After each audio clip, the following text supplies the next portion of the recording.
একটা মেয়ে, ঠিক আছে, দোকানে কন্ট্যাক্ট লেন্স নিচ্ছে, ঠিক আছে, অনেকদিন আগে কন্ট্যাক্ট লেন্স নিয়েছিল। তো সেই লেন্স গতকালকে রাত্রে চেঞ্জ করতে আসছে। তো চেঞ্জ করতে আসলে তখন বলছে যে আমাদের দোকানের ছেলেটার নাম আছে রিপন। ও বলছে যে লেন্স তো আমরা চেঞ্জ করে দিতে পারবো না। দোকানদার ভাই আসছে হয়তো কাউরে দেওয়ার জন্য বা এই জন্য পরে আমি আসছি দেখে দৌড়েই আসছে আমার সাথে সাথে হ্যান্ডকাপ লাগাই ফেলাইছি। বরিশালে প্রেমিকার চোখের লেন্স পাল্টে না দেওয়ার ঘটনাকে কেন্দ্র করে দোকানের উপর দেশীয় অস্ত্র দিয়ে হামলা করতে গিয়ে এক যুবককে আটক করে পুলিশে দিয়েছে স্থানীয়রা।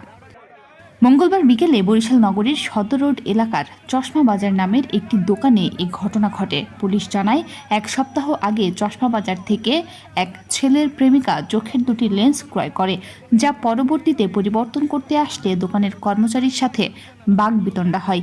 এ নিয়ে ওই নারীর প্রেমিক সাফিন দোকান কর্মচারীর ওপর দেশীয় অস্ত্র নিয়ে হামলা চালানোর চেষ্টা করে। বিষয়টি পাশের দোকানদাররা টের পেয়ে ওই যুবককে আটক করে তল্লাশি চালায়।